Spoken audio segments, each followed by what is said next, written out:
அடுத்த பாடல் 1845. சமய மல சுத்தி தன் செயல் அற்றிடும். இது முதலடி. இந்த பாடல் புரிஞ்சுக்கிறது கொஞ்சம் கடினம். முதலடியே முதல்ல சமய மல சுத்தி அப்படின்னு சொல்கிறார். இப்போ சமயம் அப்படின்னா என்ன? திருமந்திரத்திலே சொல்லியிருக்காரு. அறு சமயமாவது 6 சமயங்கள் அப்படின்னு ஒரு பாடலே கொடுத்துருக்காரு. 4ஆம் தந்திரத்தில் இருக்குது. இப்போ சமயம் என்று சொல்லப்படுகின்றது எது? இறைவனை சென்று அடைவதற்காக இறைவனே நமக்கு கொடுத்த ஒரு வழிமுறை தான் சமயம். அது பக்தி மார்க்கமாக இருக்கலாம், கர்மயோகம், ஞான மார்க்கம், யோக மார்க்கம், எந்த மார்க்கமாக வேணால் இருக்கலாம். அந்த மார்க்கத்தை சென்று அடைவது தான் சமயம். இப்போ இந்த சமயம் என்று சொல்லப்படுகின்றதில் தவம்னு ஒன்று வச்சுக்குவோம், புரிஞ்சுக்கிறதுக்காக சொல்கிறேன். ஒரு தவம் அப்படின்னு புரிஞ்சுக்குவோம். இப்போ திருமந்திரத்திலே தவம்னு தலைப்பே இருக்குது. அந்த தவம் தலைப்பில் பார்த்தோம்னா அவரே என்ன சொல்லுவார் ஒரு பாடலில். முதல்ல தவம் அப்படின்னா என்னென்னா, இந்த தவத்தை மட்டும் செய்யுங்க, ரொம்ப உத்தமமானது, இதை கடைபிடிச்சிங்கன்னா சீக்கிரமாக இறைவனை சென்று அடையலாம் அப்படின்னு சொல்லி தவத்தினுடைய பெருமைகளை ரொம்ப அதிகமாக சொல்லுவார். ஆனால் அதே தவம் தலைப்பில் இறுதி பாடலுக்கு வந்துட்டோம் அப்படின்னா, இந்த தவத்தின் வழியாக இறைவனை சென்று அடைந்து விட்டால் இந்த தவமே தேவையில்லை அப்படின்னு அவரே தான் சொல்லுவார். தவம்லாம் நீங்களாம் செய்ய வேணாம்ப்பா, அதான் வேணாம் அப்படின்னுவார். ஏன் வேணாம் அப்படின்னா, இறைவனை உணர்ந்தாச்சு, இறைவனை தெரிஞ்சுக்கிட்டாச்சு, தெரிஞ்சுக்கிட்டதுக்கப்புறம் எதுக்கு தவம் செய்யணும்? தேவையில்லை இல்லைங்களா? ஸோ அதுபோல் இங்கே சமய மலை சுத்தி அப்படின்னு சொல்கிறார். ஸோ சமய மலை சுத்தினா சமயம் என்று ஒன்று இங்கே இருக்கின்றது, அதை நம்ம கடைபிடிச்சிக்கிட்டே வரோம். கடைசியில் அதன் வழியாக இறைவனை தெரிஞ்சுக்கிட்டோன்னு வச்சுக்குவோம். இதுதான் எனக்கு முக்கியம், நான் செய்கிற முறை தான் எனக்கு முக்கியம் என்று அதன் மீதே அழுந்து இருந்தால் அது அங்கு மலமாக மாறுகின்றது. உதாரணத்துக்கு தீட்சிதர்கள் வரலாறு தெரியும். சிதம்பரம் கோயிலை பார்த்துக்கிறவங்க தீட்சிதர்கள். அக்காலத்தில் இவங்களாம் யாகத்தில் மிக உயர்ந்தவர்களாக இருந்தார்கள். யாகம் செய்வதன் வழியாக எந்த பொருளையும் அவர்களால் வர வைக்க முடிந்தது. கடைசியில் என்ன ஆயிடுச்சு? இறைவனை விட்டுட்டாங்க அவங்க. இறைவனோட யாகம் தான் பெருசு, யாகம் இருந்தால் நம்மளால் எதையுமே பெற்றுக்கொள்ளலாம், அப்புறம் எதற்கு இறைவன் என்ற சிந்தனை வரும்போது தான் இறைவன் என்ன பண்ணார்? இப்போது தாங்கள் யாகம் என்று சொல்லக்கூடிய ஒரு சமயத்தை அவர்கள் கடைபிடிக்கிறார்கள். அதுவே ஒரு அகங்காரமாகி அவர்களுக்கு ஒரு மலமாக நின்று விடுகின்றது.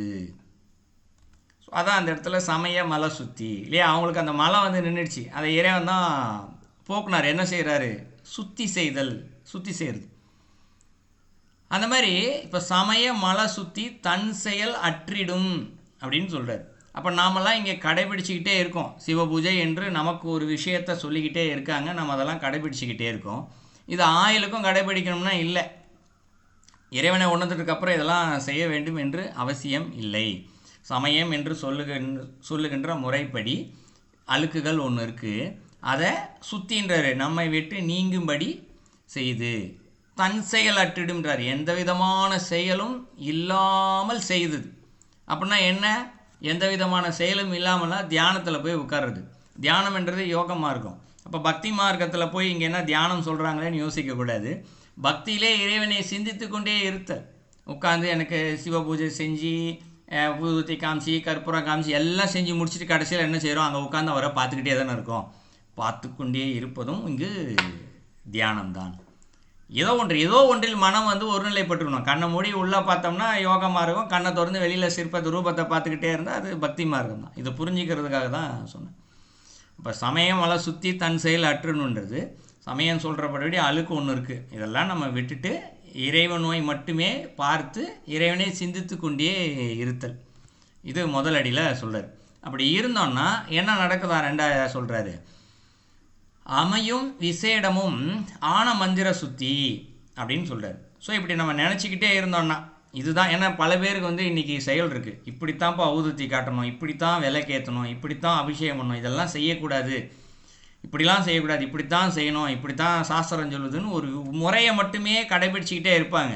ஆனால் இறைவன் மீது சிந்தனையே போகாது. அங்கே இப்படி இது அவங்க சொல்கிறது மேலே செயலில் மட்டுமே தான் கருத்து இருக்குமே தவிர்த்து இறைவன் மீது சிந்தனை போகாமல் இருக்கும் இல்லைங்களா?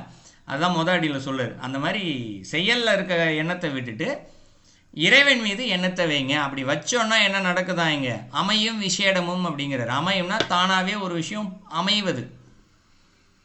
என்ன அமைதான்? விசேஷம் அப்படிங்கிறார். விசேஷம்னா என்ன? மேன்மை என்று பொருள்.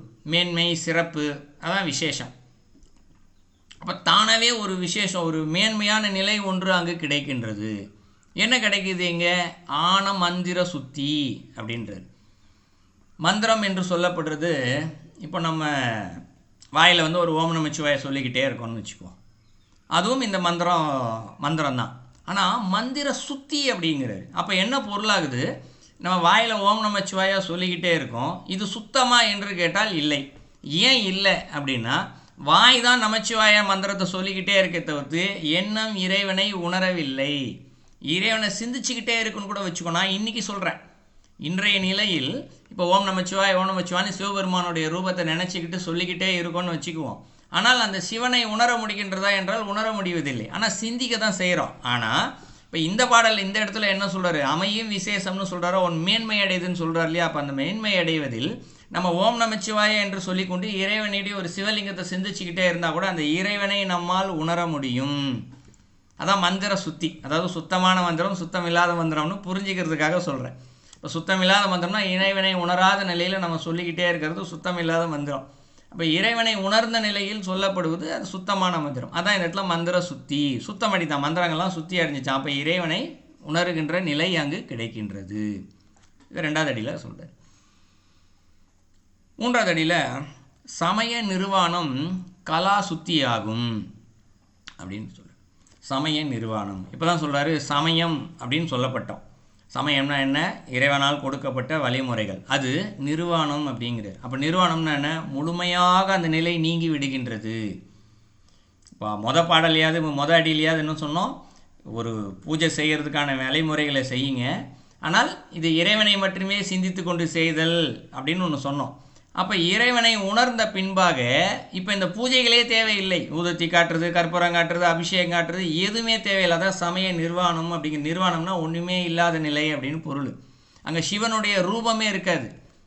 நான் மந்திர சுத்தி இறைவனை உணர்ந்துட்டோம் இல்லையா? உணர்ந்ததுக்கப்புறம் இறைவனுக்கு ரூபமே இருக்காது. ஏன்னா இறைவன் இங்கே ரூபம் இல்லாதவன், இறைவன் குணம் இல்லாதவன், தன்மை எதுவுமே இல்லாதவன் இறைவன். அப்போ நிர்வாணம்னா அதான் இறைவன். அதை தெரிஞ்சுக்கிட்டாச்சு. அடுத்து என்ன சொல்கிறாரு? கலா சுத்தி ஆகும் அப்படின்னு சொல்கிறார். கலானா 2 வகையாக புரிஞ்சிக்கலாம். ஒன்று கலைகள்னு புரிஞ்சிக்கலாம், இன்னொன்று கலைனா வித்யா அப்படின்னு பொருள் இருக்குது. வித்யானா அறிவு சுத்தியாகும் அப்படின்னு இருக்கு. அப்போ இன்றைக்கி இருக்கக்கூடிய அறிவு சிற்றறிவில் இருக்குது. அப்போ என்ன ஆகுதான்? பேரறிவு நிலையானது அங்கு கிடைக்கின்றது. கலா சுத்தி. அப்போ இறைவன் என்ற ஒருத்தர் மேலே ஃபோக்கஸ் ஆகிடுச்சு. இருக்கக்கூடிய முறைகள், சொல்லப்பட்ட முறைகள் எல்லாத்தையும் விட்டாச்சு. இறைவன் மட்டும்தான் மனசில் இருக்கார், வேறு எந்த இதுவுமே இல்லை. அப்போ இறைவனை மட்டுமே சிந்தித்து கொண்டு இருக்கும்போது அங்கே பேரறிவு ஞானமானது கிடைக்கின்றது. ஏன்னா இப்போ இருக்க சிற்றறிவு தூய்மை அடைந்து பேரறிவு ஞானமானது அங்கு கிடைக்கின்றது. இப்போ பேரறிவு ஞானம் கிடைச்சதுக்கப்புறம் என்ன சொல்கிறாரு? அவை மின்னும் ஞானமானார் அபிஷேகமே அப்படின்னு சொல்கிறார். அவை மின்னும் ஞானம் அப்படிங்கிறார். அப்போ பேரறிவு ஞானம் கிடைச்சதுக்கப்புறம் அவைனா இது அந்த பேரறிவு ஞானமானது மின்னும் ஞானம் அப்படிங்கிறார். அது அப்படியே பிரகாசிக்குதான். மின்னுதல்னா பிரகாசிக்குது. ஞானம் பிரகாசிக்குதுன்னா என்ன பொருள் அப்படின்னா, நம்ம உலகத்தில் பல ஞானிகள் பார்த்துருக்கோம். திருஞான சம்பந்தர், அப்பர், இவங்களாம் என்ன பண்ணுறாங்க? ஒரு வார்த்தை சொல்கிறாங்க, உடனே பழிக்குது இல்லையா? அதுதான் அங்கே மின்னுதல். அவங்க என்ன சொல்கிறாங்களோ அதெல்லாம் ஞானம்தான். ஆனார் அபிஷேகமே அப்படிங்கிறது. ஸோ அப்படிப்பட்ட அந்த நிலைக்கு அவங்க ஆகிட்டாங்கன்னா அதுவே இறைவனுக்கு செய்கின்ற அபிஷேகமே அப்படின்னு சொல்கிறார். அவங்க என்னென்னலாம் சொல்கிறாங்களோ அதெல்லாம் நடக்குது இல்லையா? அதுவே இறைவனுக்கு செய்கிற அபிஷேகம். ஏன் இறைவனுக்கு அது அபிஷேகம் அப்படின்னா, ஒரு நபர் வந்து நோய்வாய்ப்பட்டிருக்காருன்னு வச்சுக்குவோம். இப்போ அவர் வந்து நிற்கிறார், ஐயா ஏதோ ஒரு துன்பம் இருக்குது, குடும்பத்தில் துன்பம், இல்லை நோய் ஏதோ ஒன்று இருக்குன்னு. இப்போ இவங்க வார்த்தையில் சரியாக போகும் போ அப்படின்னு ஒரு வார்த்தை கொடுக்குறாங்கன்னா அது நடந்து அவருடைய பிரச்சனை தீர்ந்துருது. இப்போ இறைவனை பொறுத்த வரைக்கும் அவரும் ஒரு குழந்தை தான், வினையினால் பாதிக்கப்பட்டிருக்கக்கூடிய ஒரு குழந்தை. அந்த குழந்தைய இவர் தன்னுடைய வார்த்தையை ஞானத்தால் அவர் சரி பண்ணிட்டார் இல்லையா? சரி பண்ணோன்னே இறைவனுக்கு ஒரு சந்தோஷம் வருது இல்லை? ஆகா, நம்முடைய இன்னொரு குழந்தையை ஒரு குழந்தை சரி பண்ணுது. இப்போ நம்ம வீட்டிலேயே 2-3 குழந்தை இருக்குதுன்னு வச்சுக்குவோம். ஒரு குழந்தைக்கு ஒரு 3 குழந்தைக்கும் பிரித்து கொடுக்குறோன்னு வச்சுக்குவோம். பிஸ்கட்டோ சாக்லேட்டோ ஏதோ ஒன்று. ஒரு குழந்தை கடன்னு சாப்பிட்ருச்சு, இல்லைன்னா கீழே விழுந்துருச்சு, இல்லை ஏதோ சாப்பிட முடியாத நிலைக்கு போயிடுச்சு. இன்னொரு குழந்தை இல்லை இது என்னோடய பங்கு, நான் கொடுக்க மாட்டேன் அப்படின்னு சொன்னால் நம்மளே என்ன சொல்லுவோம்? அது கொஞ்சம் கொடுப்பா அப்படின்னு நம்மளே சொல்லுவோம். நம்ம சொல்கிறதுக்கு முன்னாடியே அந்த குழந்தைய தன்னுடைய இருக்கக்கூடிய பகுதியை இன்னொரு குழந்தைக்கு, அண்ணனுக்கோ தம்பிக்கோ அக்காவுக்கோ தங்கைக்கோ அதை பிரித்து கையில் கொடுத்துருந்தா, நீ கீழே போட்டியில் நீ இதை வச்சுக்கோ அப்படின்னு கொடுக்கும்போது நமக்கு ஒரு சந்தோஷம் வரும் இல்லையா? ஆகா, நம்மளுடைய குழந்தைக்கு இன்னொரு குழந்தை கொடுக்குதுச்சா, எவ்வளோ ஒற்றுமையாக இருக்காங்கப்பா, நம்ம மனசுக்குள்ளே ஒரு சந்தோஷம் வரும், மகிழ்ச்சி வரும் இல்லையா? இது போலத்தான் இறைவனுக்கும் வரும். அப்படி இறைவனுக்கு நாம் செய்கின்ற இந்த செயல்களே அவருக்கு அபிஷேகமாக மாறுகின்றது. அந்த அபிஷேகம் தான் இங்கு சிவபூஜையாக நிற்கின்றது. இதை 4வது அடியில் சொல்கிறார். ஸோ 4 அடிக்கும் சேர்த்து பொருள் பார்த்தோம் என்றால், சமயம் என்று சொல்லுகின்ற முறைப்படி சில பூஜை முறைகள் இருக்குகின்றது. ஸோ இறைவனை உணர உணர இதையெல்லாம் தேவையில்லை, இதெல்லாம் இல்லாத நிலையில் இறைவனை மட்டுமே சிந்திக்கக்கூடிய நிலையில். அப்படின்னா என்ன பொருள்? நம்ம இன்றைக்கி செஞ்சுக்கிட்டே இருக்கோம் சிவ பூஜை, ஆனால் கவனத்தை வேறு எங்கேயோ வச்சுக்கிட்டு கடமைக்கு ஏதோ ஒன்று செஞ்சுக்கிட்டே இருக்கோம் இல்லைங்களா? காலையில் குளிச்சுட்டு ஆஃபீஸுக்கு போகணுன்னா விளக்கேற்றி ஊதுத்தி வச்சுட்டு போகணும் அப்படின்னு நினச்சா நேரமாச்சின்ற எண்ணம் தான் இருக்கிட்டே இருக்கும். இங்கே விளக்கு செஞ்சுக்கிட்டு சாமிக்கு ஒரு பாட்டு பாடிக்கிட்டு ஏதோ ஒன்று செய்வோம். பெண்கள் பார்த்தா சமையல் பண்ணிக்கிட்டே இருப்பாங்க, ஒரு பக்கம் அவசரமாக போய் பூவை போடுவாங்க, ஊதத்தி வைப்பாங்க, விளக்கு ஏற்றுவாங்க. ஆனால் கவனம் ஃபுல்லாக ஆஃபீஸ் கிளம்புறதோ இல்லை பசங்களை ஸ்கூலுக்கு சமைக்கிறதோ கவனம் ஃபுல்லாக இங்கே தான் இருக்கும். இதை மாற்றி இறைவனை மீது மட்டுமே கவனத்தை வைத்து தொடர்ந்து இதை செய்யும்போது, அப்போ எப்படிங்க சமைக்கிறது அப்படின்னா, சமைத்தலும் இங்கே பூஜை தான். இறைவா இதை உனக்காக செய்கிறேன்ப்பா அப்படின்னு நினச்சிக்கிட்டே நம்ம சமைச்சோம். இல்லை எந்த வேலை நம்ம குளிக்கும் போது, இறைவா நான் உனக்காக குளிக்கிறேன், நீ உள்ளுக்குள்ளே இருக்க, நீ இருக்கிற இடத்த அதை சுத்தப்படுத்துறதுக்காக குளிக்கிறேன்னு நினச்சிட்டு குளிக்கும் போதும் இறைவனை நினைத்து கொண்டு குளித்தல், அதுவும் சிவபூஜை தான். சமைக்கும் போது செஞ்சுக்கிட்டு இருக்கிறது சிவபூஜை தான். இதெல்லாம் செஞ்சுக்கிட்டே இருந்தோம்னாலே இந்த வழிமுறைகள்லாம் சொல்லப்பட்டிருக்குல்ல, இப்படி தான் பூஜை செய்யணும், இப்படி தான் விளக்கேற்றணும், இப்படி தான், இது எல்லாமே அற்றுவிடும், இதெல்லாம் இல்லாமல் போயிடும். அப்போ இறைவனை மட்டுமே சிந்தித்து கொண்டிருக்கும்போது இது செய்ய வேண்டிய வேலையில் இதெல்லாம் தேவை கிடையாது. அப்போ தான் நம்ம இங்கு மேன்மை அடைகின்றோம். மேன்மை அடைந்து என்ன ஆகின்றது? இங்கே மந்திர சுத்தி என்று ஒன்று நடக்கின்றது. மந்திரமானது தூய்மையான நிலைக்கு. அப்போ மந்திரம் சொல்லிக்கிட்டே இருக்கும்போது, இப்போ நம்ம முதலடியில் சொல்லும்போது நாமளாக சிரத்தை எடுத்து இறைவனை சிந்திச்சுக்கிட்டே இருக்கோம். குளிக்கும் போதோ சமைக்கும் போதோ ஏதாவது வேலை செஞ்சுக்கிட்டே இருக்கும்போது நாம செஞ்சுக்கிட்டே இருக்கும். ஆனால் அதை தொடர்ந்து செய்ய செய்ய என்ன ஆகிடுது? மந்திர சுத்தின்னா தன்னிச்சை செயலாகவே நாம் செய்து கொண்டே இருக்கும் பொழுது இறைவனை சிந்தித்து கொண்டே செய்ய ஆரம்பித்து விடுவோம். இது 2வது சொல்லு. இப்படி சொன்னதுக்கப்புறம் என்ன ஆகிடுது? சமயம் என்ன சொல்லி கொடுக்கப்பட்டிருக்கோ இது எல்லாத்தையுமே விட்டுடுவோம். இப்படி தான் சாமிக்கு பூ போடணும், ஊதுத்தி காட்டணும், விளக்கேற்றணும், இது எல்லாத்தையுமே விட்டு பேரறிவு ஞானமானது அங்கு கிடைக்கின்றது. பேரறிவு ஞானம் கிடைத்த பின்பாக அது இங்கு வெளிப்பட ஆரம்பித்து மின்னுகின்றது. அதன் வழியாக பலர் இங்கு நன்மை அடைகின்றார்கள். இந்த பலருக்கு அடையக்கூடிய இந்த நன்மையே சிவனுக்கு அபிஷேகமாக ஆகிவிடுகின்றது. இதுவே இங்கு சிவ பூஜையாக ஆகின்றது. ஸோ இதான் அந்த பாடலுக்கான கருத்து. ஸோ இந்த பாடலிலிருந்து நாம் தெரிந்து கொள்ள வேண்டிய செய்தி, தினந்தேறும் சிவ பூஜையை ஏதோ ஒன்று செய்து கொண்டு தான் இருக்கின்றோம். ஒரு ஊதுத்தி வச்சாலும் சரி, அதுவும் இங்கு சிவ பூஜை தான். அதை செய்யும்போது கூட மனதை ஒருநிலைப்படுத்தி இறைவனை சிந்தித்து கொண்டு அந்த ஊதுத்தி வைக்கிறதா இருந்தால் கூட வைக்கணும். வேறு ஏதோ ஒரு எண்ணத்தில் நினச்சிக்கிட்டு இங்கே ஊதுத்தி வைக்கக்கூடாது.